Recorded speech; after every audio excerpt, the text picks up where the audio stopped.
Gurur Brahma, Gurur Vishnu, Gurur Devo Maheshwaraha, Gurureva Param Brahma, Tasmai Shri Gurave Namaha. Chinmayam Vyapyat Sarvam Trilokyam Sacharacharam Tatpadam Darshitam Yena Tasmai Shri Gurave Namaha. Tvameva Mata Chapita Tvameva Bandhuscha Sakha Tvameva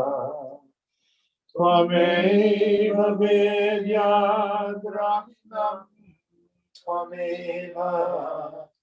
Tvameva Sarvam Mama Deva Deva Tvameva Sarvam Mama Deva Deva.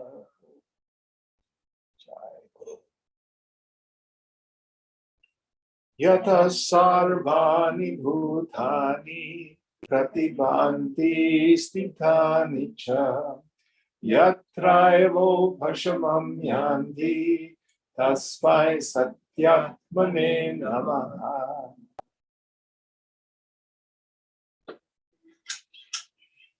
So where are we in our text?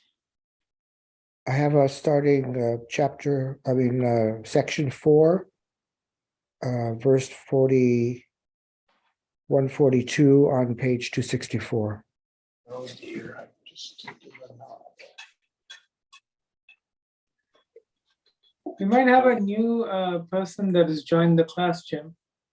Who is it? Nick Hill. Oh, Nick Hill, Hari Om. Hari Om. Do to push this back on and then turn it. You got it? It just shoves in and out.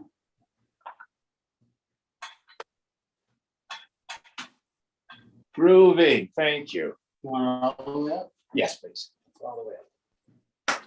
All right, what page again, Mark? I got it. Welcome, Nikhil. Thank you, Jim. Thank you. All right, we're studying Yoga Vasishtha. We're at the tail end of the text. So hang on for dear life. Okay. Going on. Section 4, Animadi Siddhayaha, supernatural powers like Animan, or becoming as small as an atom. Kundalinyam katha yogam adhuna prakritim shrinu tam yada purakabhyasat apuryam sthiyate samam tadaiti mairavam sthairyam kayasyapi pinatam tatha. Here now the original subject in the course of conversation on Kundalini, filling or strengthening it through the practice of puraka or inhalation of breath. When one stays evenly, then they attain to firmness or stability like the Meru mountain, and also stoutness or strength of the body. So again, Yoga Vasishtha as a scripture pays equal weight to the path of Raja Yoga as set forward by Patanjali and Jnana Yoga as set forth in the Upanishads. Both are valid means of knowledge. They reach the same place. In Raja Yoga, this is a slower path. People who are attracted to it are those who are interested in power or powers. Siddhi. But it's very valid. And we've talked about it beginning with the yamas and niyamas, which are moral precepts, how we take care of ourselves, how we relate to the world.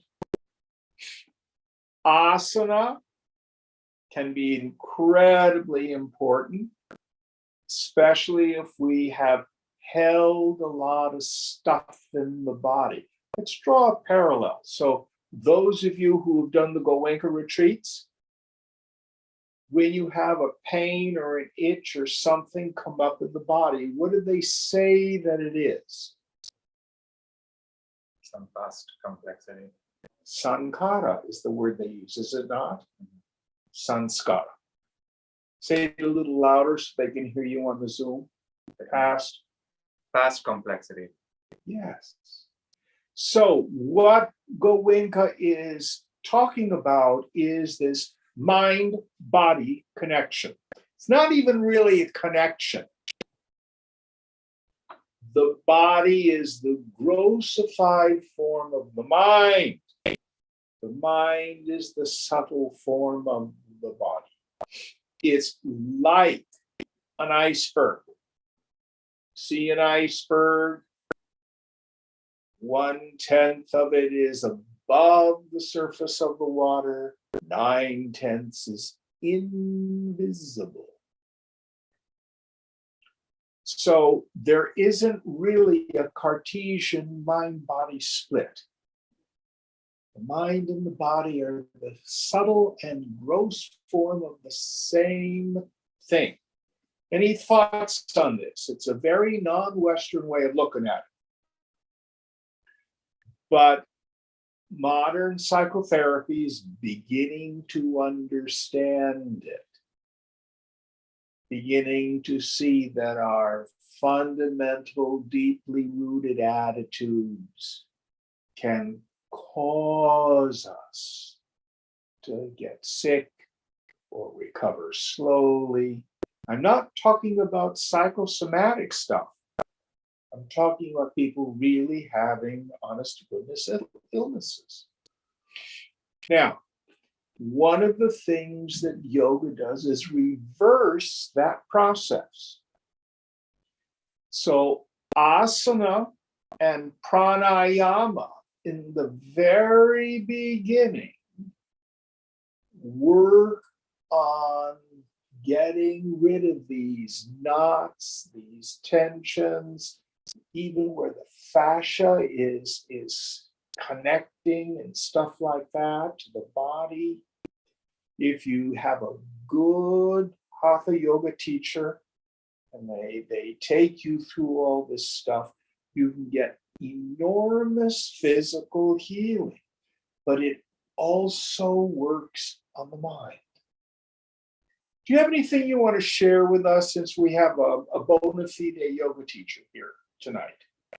I'll share something that one of my teachers said about sort of his suggestion was to concentrate on pains that you have in your body and try to be very precise, like to draw a boundary around pains in your body with your mind. And his assertion, which I think a lot of people were able to validate with their own experience, is that when you don't take the time to really look, the mind has a tendency of grossly amplifying pain and discomfort. Yes. And I think that's one of the reasons why hatha yoga can also help. Do you find that if somebody, for example, is on a hatha yoga retreat, that after doing asana in an intense environment, the unconscious starts to unload, people start to have emotional releases? I don't know. I haven't been on yoga retreats like that. I wouldn't be surprised. Yeah. I wouldn't be surprised. They certainly do in the Goenka retreats, don't they? People, it happens all the time. And the next level up is the nervous system itself. So in these nadis that are in the physical body, they are between the physical body and the subtle body. This is what Shankar will call the pranamaya kosha. So I kind of think of it like an Oreo cookie. So you got cookie on one side, cookie on the other side, and the cream filling. One side's the mind, one side's the body, and the cream filling is the prana. So the body communicates to the mind through the prana. The mind communicates to the body through the prana. So by pranayama, by learning to control the panchavayu, the 5 subtle airs, by means of directing and controlling the breath, you can begin to get dominion, first of all, over your physical health, and also it helps us gain control over the mind. Now, let me share something with you. Many people who have come from a deeply suppressed life where they've stuffed a lot of feelings and their bodies are pretty tense, they start sadhana, and especially if by God's grace, they get Shaktipat, either from the Guru or by grace from God directly. All of a sudden, they start to get all these sensations in the body. They have energies buzzing through them, and it can be frightening to some people, or they find they're shaking and stuff like that. Or Swamiji has a story about how he was doing pranayama and he couldn't sleep, And I think he went to Anandamayi Ma, who said to put a chapati on his head or something like that. I can't remember what she had him do, but it worked. Fang, you went through a period with these issues. Is it still happening for you? Still happening, Jim. Getting more intense. Well, the thing is, you want to think of the nervous system like the filaments in a light bulb. So if you've got a light bulb and it's a 110 watt light bulb and you hook it up to 220, what happens to the filament? Explodes. It burns. It's too much energy for it.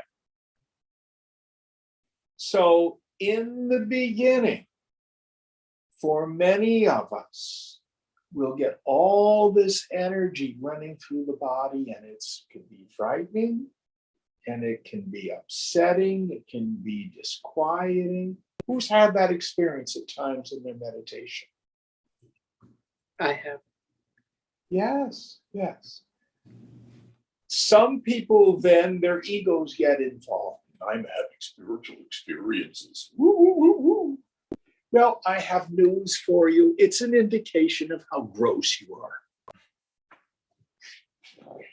So pranayama and more meditation this is a visual metaphor. It doesn't really happen this way, but it will widen the nadis.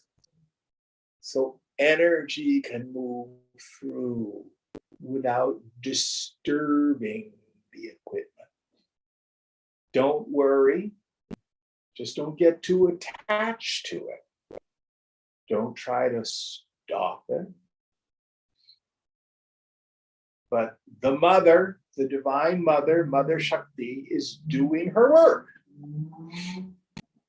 But pranayama and asana will help with it.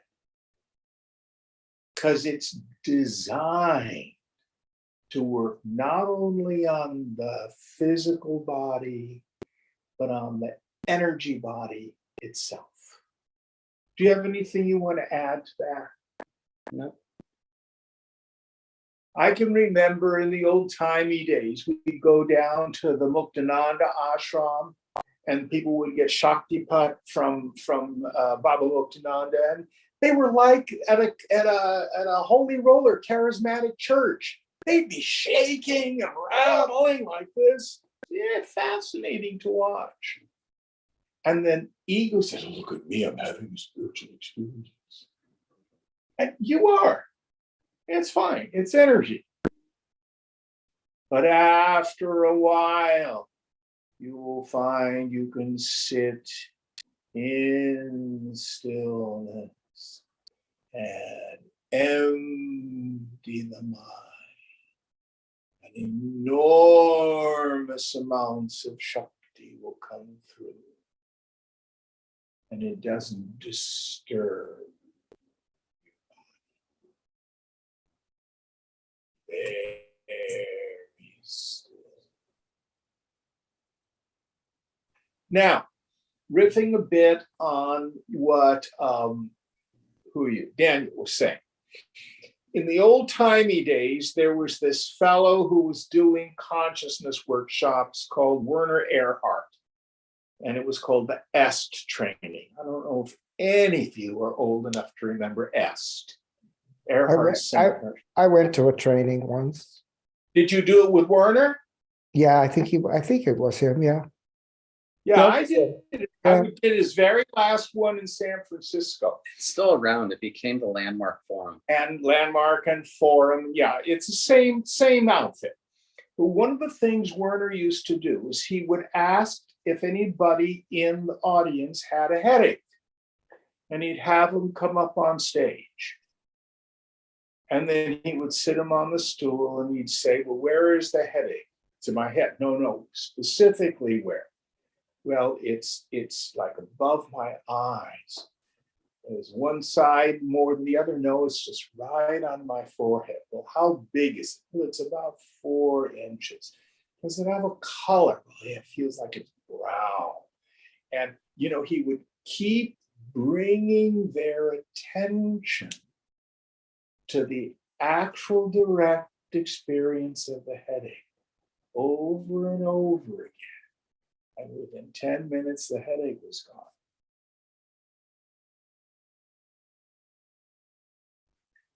This reveals an important truth. One of Jim's slogans. Any psychophysical experience that is resisted or denied will tend to persist.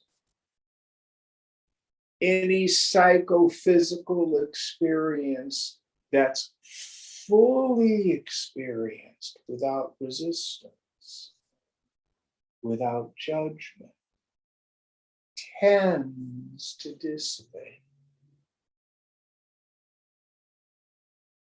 This is the basic spiritual principle behind why psychotherapy works. Therapist holds a safe space for someone to finally be present to a memory, to a trauma, to an issue. And when we're finally present to it, the energy tends to dissipate. On the other hand, I don't want to go there, I don't want to go there, I don't want I get triggered. No, no, no, no, no, no, no, no. Then what happens? It persists. Any thoughts on this? So, pranayama.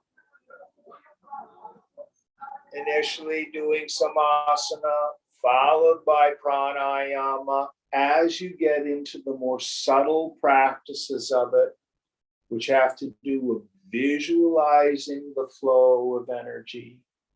And then you have, come on, help me out here, Rachaka, and what's the Apuraka? Is that the other one? Raka is inhalation. Yes. And then what's the chin locks? These are The bandhas. the bandhas, yes. And these are ways of stopping these flow of the prana, and then the prana moves up and it penetrates each one of the chakras. They are real. Chakra means a wheel. They are energy centers that are not in the physical body. They're not just in your mind. They're in all of them. And they can be perceived and felt to spin. And they control various dimensions of our psychophysical structure. Have I gone through the basic 7 chakras, what they govern, and the mantras, the bija mantras to awaken them? Have I done that in this class before? No. So the root chakra, Muladhara, is located at the base of the spine where you tend to feel it energetically, is behind the genitals in front of your anus. And it governs survival. It's the root of everything. The Kundalini snake is coiled there. And it has a bija mantra, Lam. Second chakra, it's a little bit higher, governs the genitals. This is where the sex drive lies. Who here's ever had the experience that you've had deep meditation and you've gotten really deep, and then either in meditation or soon afterward, you are horny beyond belief? Who's had that experience? Yeah. Energy's rising, root chakra gets up to second chakra. Okay. Okay, go meditate. What the yogis want us to do is no, keep bringing that energy up higher. Lam. Ram. Is it Vam or is it Ram? Vam. Vam with a V. Vam. Yeah, that's the second chakra. Third chakra, solar plexus. This is your psychic antenna. This is where we have all our capacity to feel emotions and to connect emotionally with other people. When you feel someone's upset, when you're attracted to someone, not just sexually, but have that feeling, that's third chakra. Some people get that confused with the heart chakra. We say love with our lips, and it's second and third chakras, lust in our hearts. Lam, Vam, Ram, third chakra. That is about where 99% of the human race lives. Those 3 chakras. Bring the energy up to the 4th chakra, the Hridaya. Each one of these has color associated with it. I think the rose is the color that's associated with the heart chakra. Did you have any other awareness of this? Have you done any study of this, Jory? You might have some insight on this. No, Jim, I don't. It's green, Jim. The color is green for the heart chakra. The color of the rainbow. So it starts from the bottom up. So anyway, the heart chakra in Western traditions, it's rose. But that's, and see, these chakras are shown up in various ways. Have you ever seen like the Sacred Heart of Jesus? That's a very, very famous Christian icon, or the Sacred Heart of Mary. People are aware of it. Anyway, that bija mantra is yum, yum. That's a good one for all of us to work on. Now, what this particular energy center governs is spiritual love, what the Greeks call agape, selfless love. Closest English word we have to it is charity, which comes from the Latin caritas. There's a very famous Latin hymn, Ubi caritas et amor Deus ibi es. Wherever caritas, love is found, there God is. So this is when we begin to really open into the higher spiritual centers. To learn to love as God loves, without judgment, with total acceptance. To see the world as divine. Sarvam Kalvidam Brahma. All this is verily God. Throat chakra.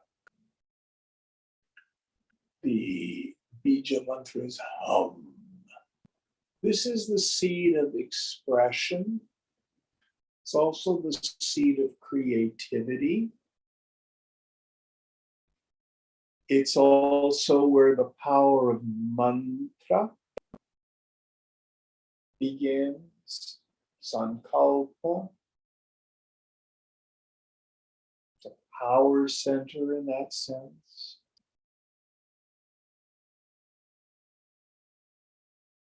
And we feel this, all sorts of things. If you're emotional, you can't or don't express your feelings, you get all choked up. That's when that energy center gets blocked. Those of you who've ever gotten involved in sound healing, anybody here play around with sound healing? I have. All that opens the throat chakra.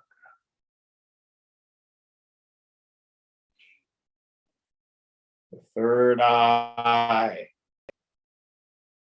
the jnana chakshu, the eye of wisdom. Its bija mantra is Om.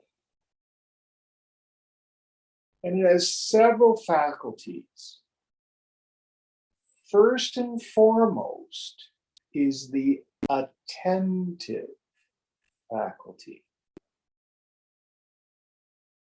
Let me share with you the law of the third eye. Whatsoever you look at, meaning whatever you pay attention to, you're going to think about. What you look at repeatedly, you will think about repeatedly. Repeated thought becomes habituated thought. Habituated thought sinks into the unconscious and becomes the law of my life.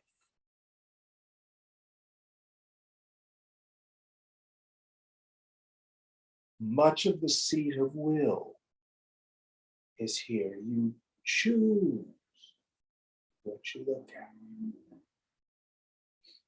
There's a great American mystic, Emma Curtis Hopkins, who used to say, keep the high watch. Behold the divinity ever beholding you.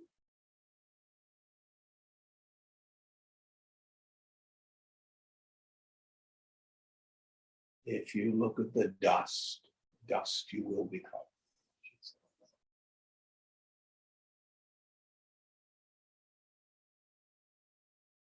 And then we have, again, the great mystic symbolism of Lord Shiva opening the third eye, and the world turns to ashes. Meaning, I no longer see the phenomenal world as separate and apart, seeing with two eyes, good and evil, right and wrong, pleasure and misery. And I see it all as it really is. Brahma Satyam Jalam Nitya. It's like a dream. It's all God. It's all Ananda. And then the 1,000-petaled lotus, the crown. Full realization takes place in samadhi.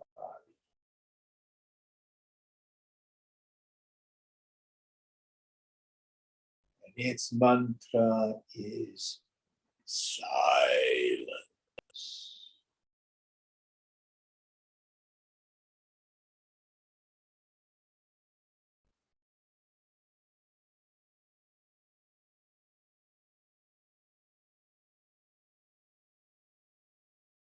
Now, there are all sorts of yogas that work on raising the Kundalini. The Kundalini is that energy. By the way, it's not exclusive to India, although it probably started there. Dr. Mark, did you have the winged caduceus or caduceus on your either name badge or on your coat when you were practicing medicine? No, they didn't put it on there. But is it on your diploma? Is it on any of the stuff you have? Yeah, I think it is. Describe it for us. I don't remember. I think it's been a long time since I looked at it. Well, it's got a single staff, and it's got these two like snake things that go like this to the top. Yeah, It's that's got, right. guess what it is? If you look into yoga books, you see the same thing. It's Kundalini. That's how the Greeks represented it. They probably got it through the Persians from the Indians in ancient times. We know there were yogis that were in the court of Persia. We know Greeks were there too. You see, for example, reincarnation developing in India. It shows up in the pre-Socratics full blown. No preparation. It's out of the blue, all of a sudden everybody believes in reincarnation. He got it from the Indians through the Persian court. There's a marvelous, marvelous book called The Shape of Ancient Thought. That's just marvelous, that talks about this intercourse of ideas between East and West. It's just fascinating. Done by a very, very scholarly historian. Anyway, that's a little external intellectual understanding of Kundalini. I am not a Raja Yogi. If you're going to practice Kundalini Yoga, Kriya Yoga, Raja Yoga, they're all essentially the same. Find a qualified guru who can help you with it. Now, those of us who are jnana yogis spontaneously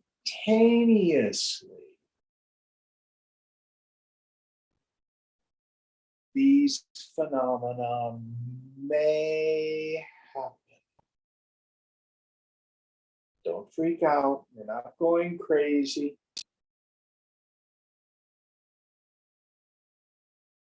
If the flow of energy or these things is troublesome or bothersome, I suggest you do asana and pranayama. If you want you help me out here, because my knowledge of this goes back 40 years. It's really old. The two books that I was shown that were useful to me was Light on Yoga by B.K.S. Iyengar and his subsequent volume, Light on Pranayama. Do you have anything to suggest on that? Most especially Light on Yoga is kind of considered colloquially to be the Bible of Hatha Yoga. Great. It has lots of photographs of Iyengar demonstrating different parts of the poses and really good, clear explanation of the actions in the body. Yes. As well as it tells you how difficult the poses are on a scale of like 1 to 42 or something like that. Some weird random number. But in the I don't tradition, know if that's exactly what it is. but in the something like that. tradition you were trained in, they have great respect for Iyengar's book. Yes. I feel better then. And his subsequent volume, Light on Pranayama, I have found to be excellent as well. And again, I was exposed to these 40 some years ago. So, and played around with it. I never did have an actual guru in those traditions though. And I never talked with Swamiji about it. It just never seemed important.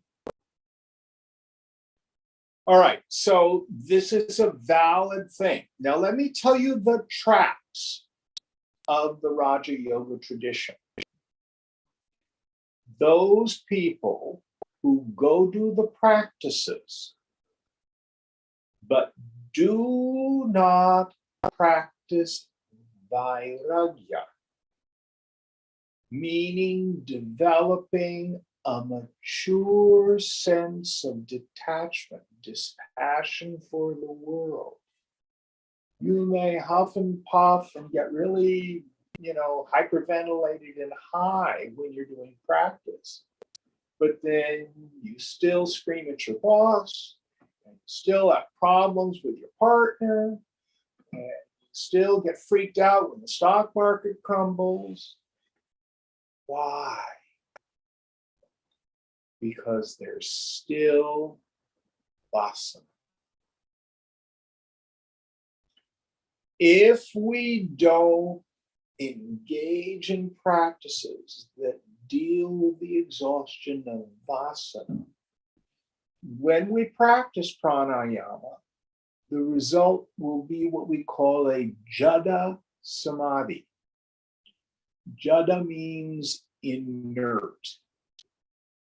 Practically speaking, it'll feel like I, Jim, see nothing. And go dizzy and spinny and stuff like that. But the ego sense does not dissolve because its cause has not been dealt with. Now, pranayama will help.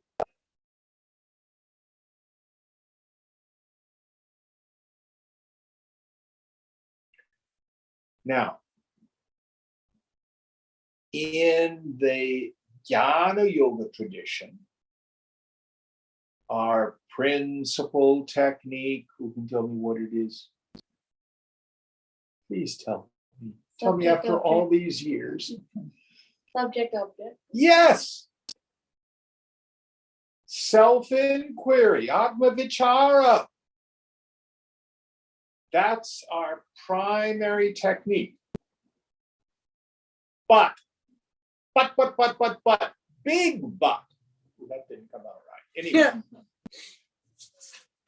it is only efficacious for someone, as the Buddha called it, with a little dust covering their eyes.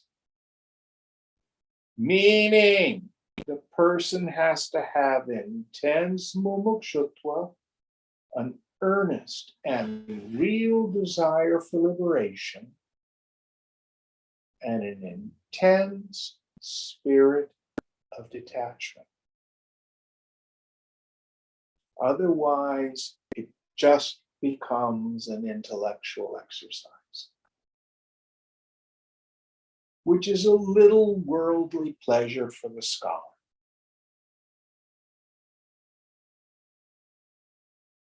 This is why those people who seriously study the Vedanta are quite few. And it's not just because there's the cultural barrier of Sanskrit. I had no Sanskrit when I was doing my sadhana. I didn't begin to learn Sanskrit, and I'm still a crappy Sanskritist until it was given me to start teaching. You don't need it. You do not need it to be deeply rooted in the self. But you do need to have an intense desire for liberation and an intense spirit of detachment from the world. If you don't have that yet, take the slower path. Raja Yoga, or Karma Yoga, or worship. Very valid path. It's just slower. That's... Any thoughts?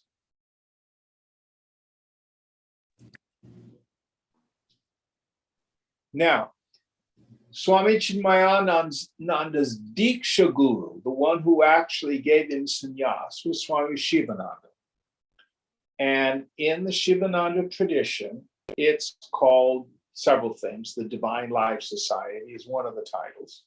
But the other is the Shivananda Yoga Vedanta Society.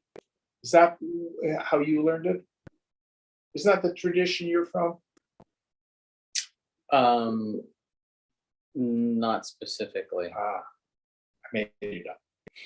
Anyway, the point is, in the Shivananda tradition, they teach Vedanta, but they also teach Raja Yoga. They teach asana, and they teach pranayama. Any thoughts, questions? Anybody have things they wish to add to this? I have something, Jim. So, Is that Nikhil? yes. Please. Yeah. So, this deep desire for liberation, like I've had it, like sometimes when I listen to spiritual songs, I would cry. Sometimes I would just wake up in the morning and I would cry, and this thought comes to me, like, why don't you know yourself? And I don't know if I think that or it just comes to me, but it feels like it just comes to me. Uh-huh. Yeah, so just sharing that. So one can have this deep emotional desire for liberation, but if I also have a great desire for the world,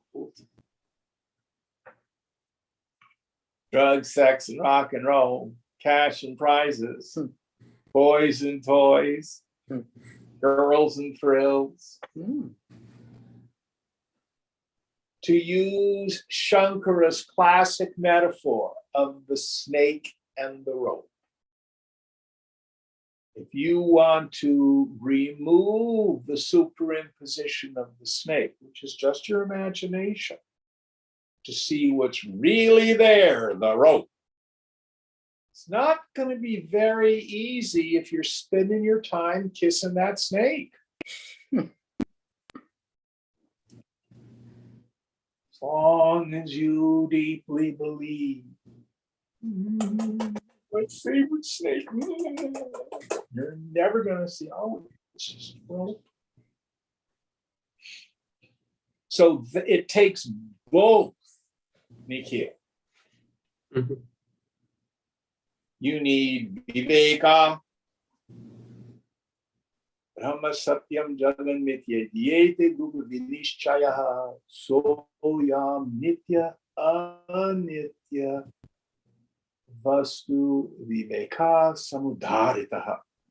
Brahman alone is real. The phenomenal world is mithya, illusion. This firm conviction in the intellect is known as discrimination between the real and the unreal.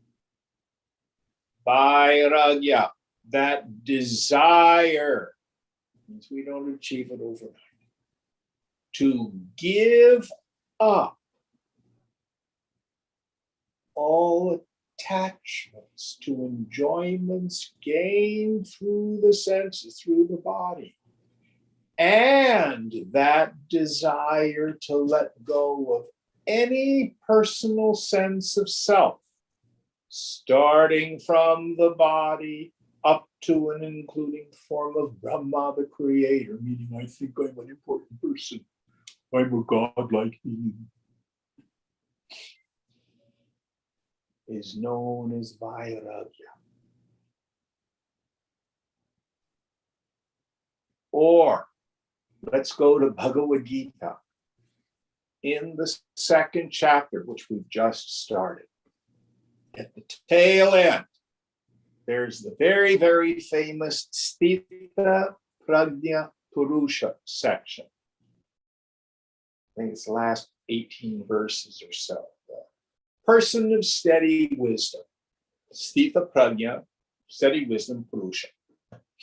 So in verse 54, Arjuna says, dude, how does the person of steady wisdom walk? How do they talk? How do they sit? What are the marks of a person of steady wisdom? And the highest teaching about it is given first by Lord Krishna in verse 55. When a person casts off all the desires of the mind, O Partha, and is satisfied in the self, by the self, then he said to be a person of steady wisdom.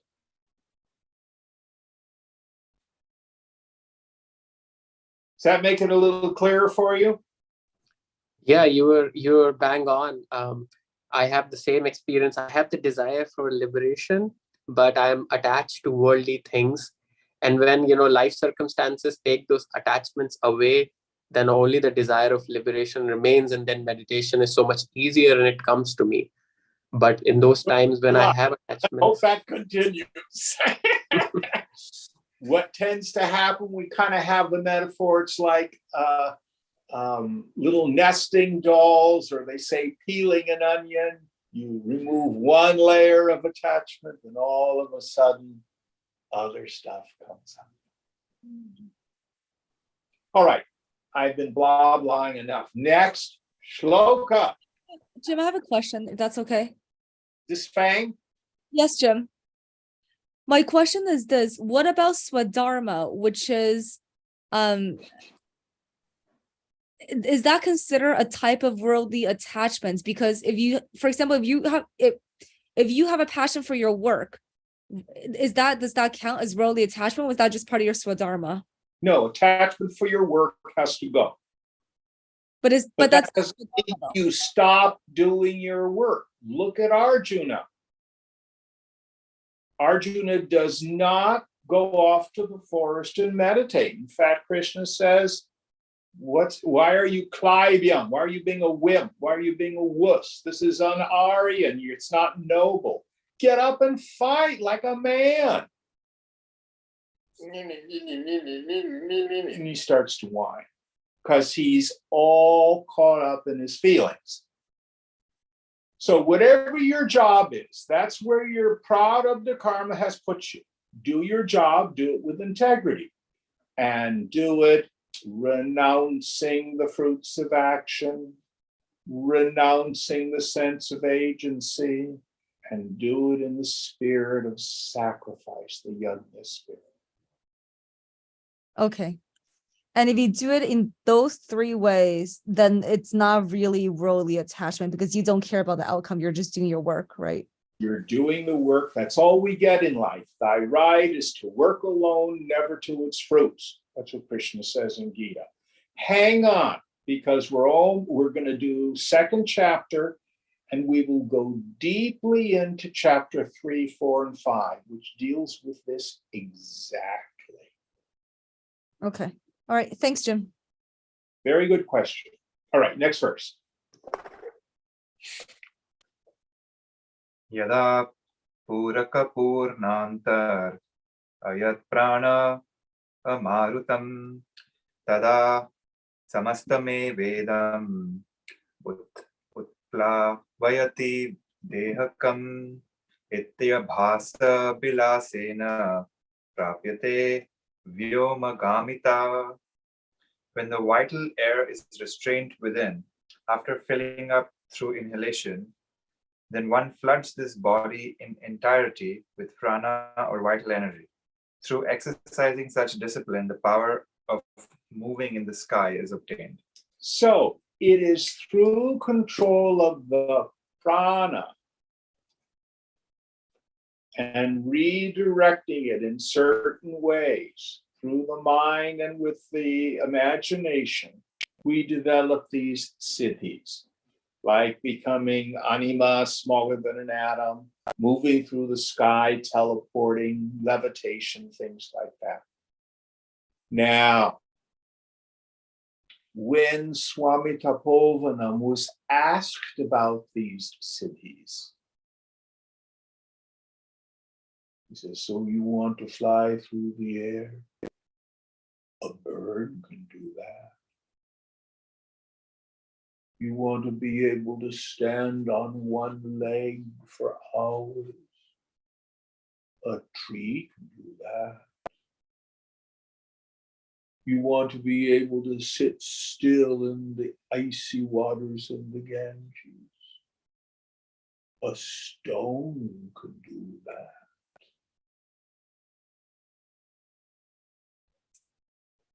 Siddhis are mental powers. They exist.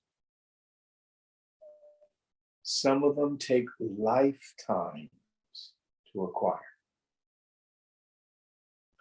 They are not an indication of self-realization.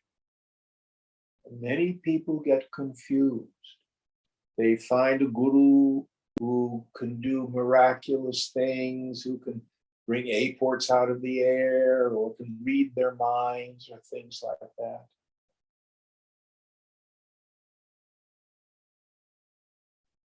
The mark of a Satguru is they show you who you are. They disappear.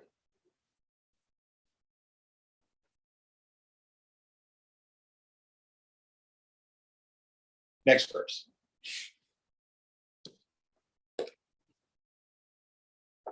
Brahmana Dipravahena Shakti Kundalini Yada Vahi Urdhvam Kapatasya Dvadashango La Murdhani Rechakena Prayogena Nadyantara Nirodhina Muhurtam Sthitim Apnoti Tada Vyomarga Darshanam. By the application of rechaka or exhalation of breath, restraining the interiors of nadis or channels of bioenergy, when the energy of Kundalini flowing through the Brahma Nadi or the channel of the Supreme gets established for a muhurta or a period of 48 minutes outside and above the door in the top or summit situated at 12 finger breadths, then there is the vision of celestial beings. There is a note here. Go ahead, please. This would appear as mere gibberish to one unacquainted with the esoteric tracks of yoga. Kundalini, the subtle spiritual energy, is required to be activated and directed through the channel of Brahma, also called the Sushumna, which is identified with the spinal cord by many modern yogins. The door refers to the fontanelle, or the membranous space in the head during infancy. When the Kundalini energy is established at 12 digits above the head, extrasensory perceptions are supposed to be acquired. Now, what I will give you is a simple suggestion. If a lot of energy is feeling like it's going through your body and stuff like that, get the sense of the energy coming out the top of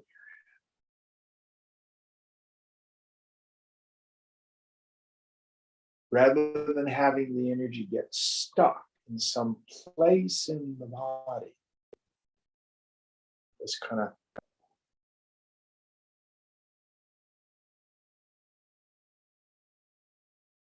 and I would say rather than 12 fingers things, why stop there? Let it go.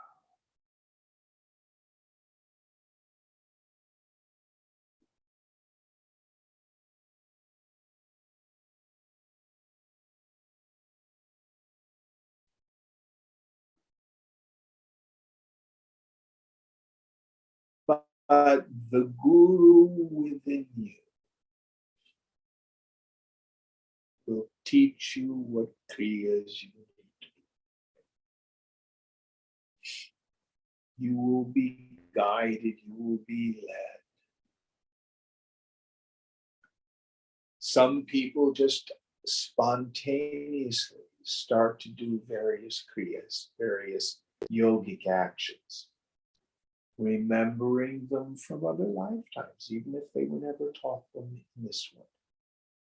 No big deal. If you feel like doing it, go for it. My suggestion, ultimately focus on what is my essential nature?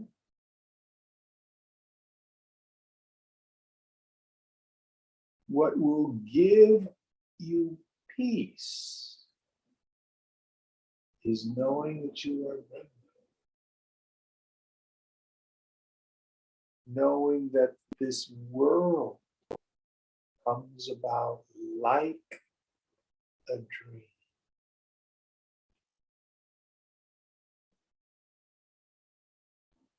Sarva Maya, Sarva Bhava. It's all Maya. It's all bliss.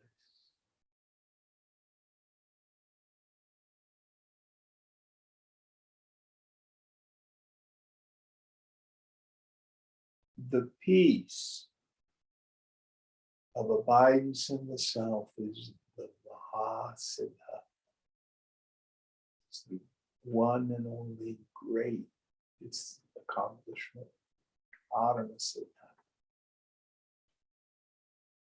the supreme one. Adama Shanti. All the rest is trinkets and baubles. It's like going to the gym and building muscles.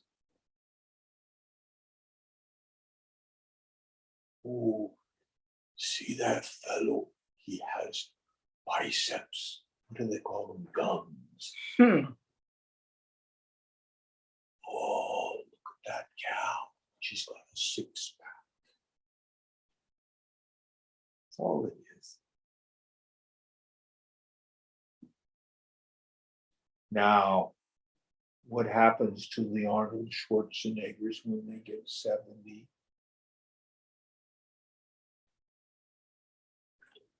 Pecs.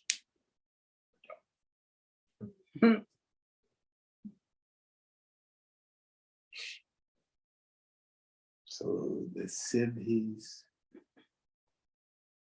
like everything else, are temporary.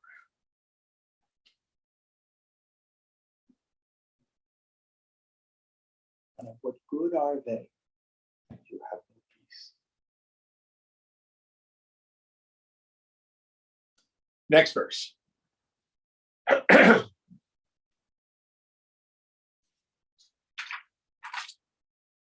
Mukhat bahi vadashante rechakabhyasata chiram prane cha sthapite deham anyam cha pravishatyasau.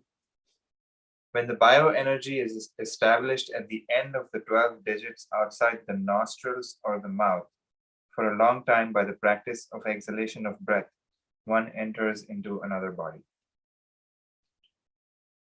I have no idea what he's talking about. I think it means where you can take astral possession of another person. I would not recommend you practice that one. I think it's naughty. Violates another person. Going on. Sri Rama Vacha Sukshma Chidra Digatyatham Purnartham Chakhasya Va Anutam Sthulatam Vapi Kayoyam Niyate Katham.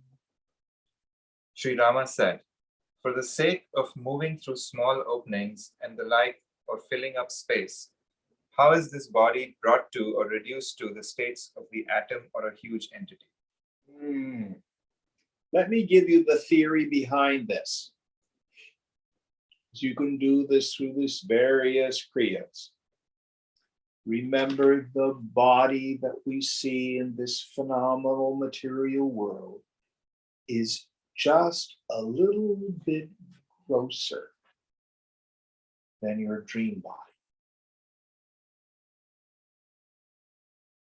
Your dream body is created by imagination. In the end, so is this. Not my surface thoughts, but the deeply rooted belief systems of the unconscious. What is the root one? I am my body, and that body is physical. When one grasps that it's really just a body of light, it's made up of consciousness.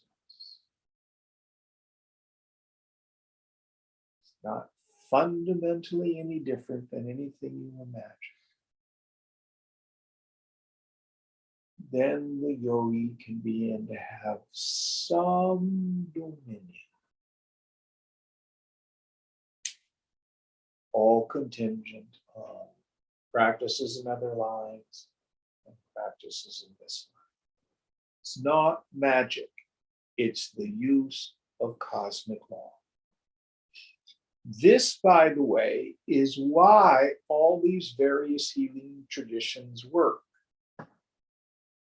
So my old friend Harry Cronin used to tell me about this fellow who was going to Lourdes because he had some ailment and he could still walk, and he was pushing this lady up towards the grotto in a wheelchair, and all of a sudden, I can't remember the exact story, but they were filled with the Holy Spirit. Ch.25. Because of their faith in the Blessed Virgin Mary and the healing powers of the Lord. Is that real? What about those people who believe in Shirdi Sai Baba? Wasn't it you that was talking about the Murti that had ash come out of him? Yeah. I doubt if that would happen to a Christian. And each faith has its own The word that philosophers and psychologists would use is fetish. I don't mean like a kinky sex. A fetish is an object to which we attribute supernatural powers. I really believe it. The Master Jesus said, whatsoever you ask, believing, so shall you receive. This is the deepest and clearest understanding of cosmic law. Cuts through. Now, if gems and yantras and mantras help you focus your belief, knock yourself out. If praying the rosary helps you focus your belief, go for it. If a pilgrimage to Lourdes really strikes you deeply, that's your deep commitment and belief in the Blessed Virgin Mary, do it. We Vedantins have no opinion on it because we understand the deeper cosmic law. All right, going on. Vasishtha uvacha ekam chinmatramastīh sukshmat sukshmantaram hitat asatyameva sankalpa brahmenedam sharirakam evam hi vidadatmano bhavyanti yathaiva yat tattathaiva tu pashyanti dridhabhavanaya tattaya. Vasishtha said, there is only one pure consciousness here. Yes. That is indeed subtler than the subtle. This body is caused by the delusion of ideation or thought. It is only unreal. Sankalpa is the word he's used, wasn't it? Yes. It is only unreal. Thus, in whatever manner and whichever, those who have known the self think, they perceive that only in that manner due to such firm contemplation. Yes. So, for the woman or man of wisdom who fundamentally knows Sarvamaya, Sarvamananda, if they choose to make a firm sankalpa about something, it will tend towards grossification, meaning it will show up materially. I think many of you have heard in the tradition, the sankalpa of the guru is unerring, it always comes true. Why? Because he has no doubt, or she has no doubt to conflict him.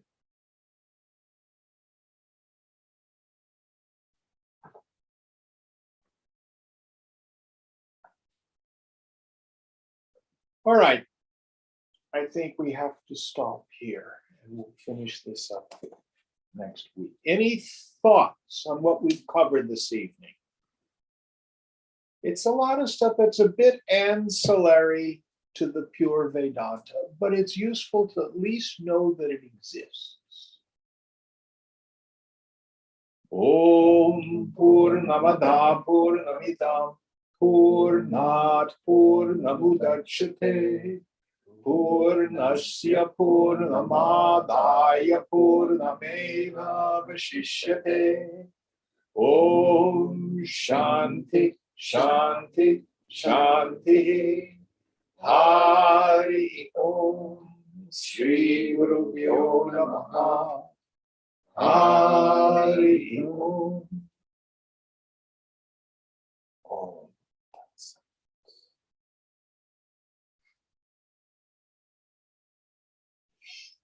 Thank you all.